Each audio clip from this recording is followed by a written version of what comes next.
Civil society के ग्रुपों और मुल्क भर के मीडिया हाउसेस से पुरअमन रहने, तशद्दुद और तफर्रुक़ अंगेज बयानबाजी को मुस्तरद करने और अमन, इत्तेहाद और आईनी इक़दार को बरकरार रखने के लिए इज्तिमाई तौर पर काम करने का मुतालबा करता है। मज़ीद तहरीक करते हैं कि जम्मू कश्मीर कानून असम्बली अपने तमाम शहरियों के लिए अमन, तरक्की और जामिया खुशहाली के माहौल को फ़रोग़ देने और मुल्क और जम्मू कश्मीर की फ़िरक़ावाराना हम आहंगी और तरक्की को बिगाड़ने की कोशिश करने वालों की मज़मूम अज़ाइम को हर तरह शिकस्त देने के लिए अपने गैर मुतज़लज़ल अज़म का इआदा करती है। अब ये करारदाद ऐवान के सामने है। जनाब श्री सुरेंद्र कुमार चौधरी नायब वज़ीर आला बहस का आगाज करेंगे।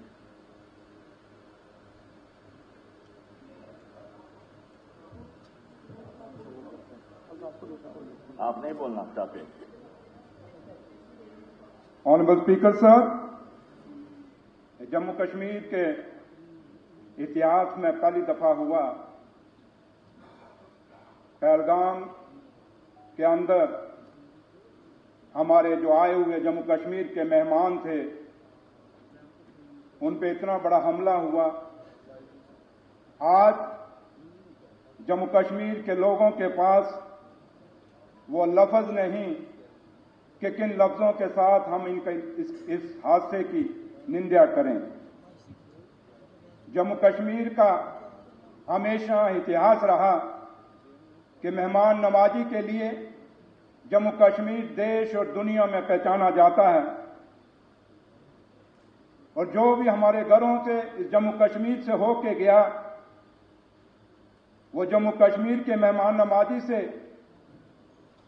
इतना ज्यादा मुतफिक हुआ कि जहां जहां भी वो गया वो एक जम्मू कश्मीर का एम्बेसडर बन के गया और उन्होंने जाके बताया कि जम्मू कश्मीर के लोग कैसे हैं, जम्मू कश्मीर की मेहमान नवाजी कैसी है।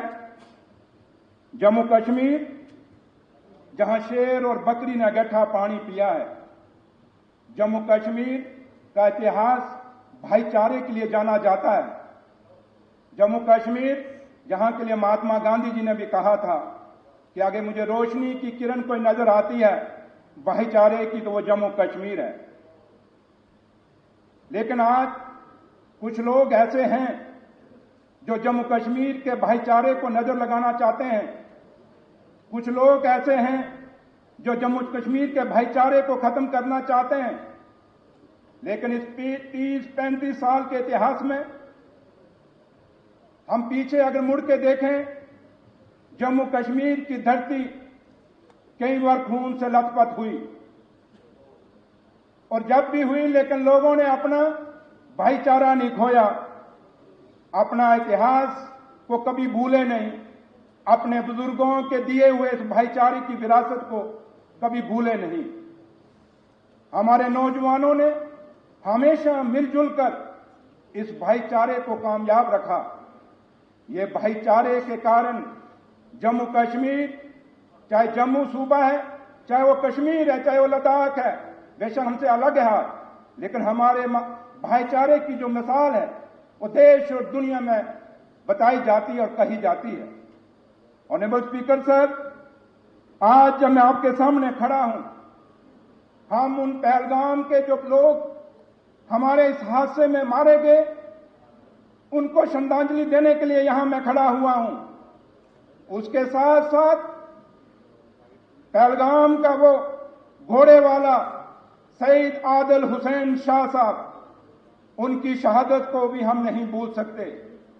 उन्होंने ये शहादत अपने मेहमानों को बचाने के लिए, उन लोगों को जिनकी नई नई शादियां हुई थी, छोटे छोटे बच्चे, वो तस्वीरें जो छन छन के हमारे सामने आई, जहां एक लड़की अपने हस्बैंड के साथ बैठी हुई थी, उसकी डेड बॉडी के साथ, वो बच्चा जो अपने दादे के सीने पे बैठा हुआ था। ये जम्मू कश्मीर का कोई भी आदमी ऐसा नहीं होगा, कोई भी हमारी मां, हमारी बहन ऐसी नहीं होगी जिसके आंख से आंसू न छलके हों।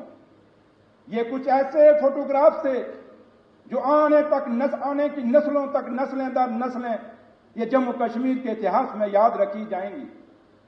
और हम उस भगवान उस अल्लाह ताला से यही दुआ करते हैं कि पहलगाम का आखिरी यह हमला होना चाहिए, यह जम्मू कश्मीर में से आगे कोई हमला नहीं होना चाहिए, क्योंकि जम्मू कश्मीर खास करके जिस पार्टी से मैं बिलोंग करता हूं, ऑनरेबल स्पीकर साहब, इस पार्टी के बहुत सारे मिनिस्टर हमारे शहीद हुए, हमारे एमएलए शहीद हुए, हमारे वर्कर शहीद हुए। इस पार्टी ने लाखों कुर्बानियां इस जम्मू कश्मीर को मजबूत करने के लिए, इस हिंदुस्तान को मजबूत करने के लिए दी हैं। इसलिए आज के इस अवसर पर जब मैं श्रद्धांजलि अपने उन पहलगाम के उन टूरिस्ट को, उन मेहमानों को देता हूं, उसके साथ साथ शहीद शहीद आदिल हुसैन शाह साहब को भी देता हूं, और हमारे वो लोग जिन्होंने 30-35 सालों में, चाहे वो सिविलियन थे, चाहे वो सिक्योरिटी फोर्सेस थे, जिन जिन लोगों ने भी जम्मू कश्मीर को मजबूत रखने के लिए, इस हिंदुस्तान को मजबूत करने के लिए, इस जम्मू कश्मीर के भाईचारे को मजबूत रखने के लिए, इस हिंदुस्तान के भाईचारे को मजबूत रखने के लिए अपनी कुर्बानियां दी, मैं उन सब को भी श्रद्धांजलि देता हूं। शुक्रिया। गुलाम मीर साहब।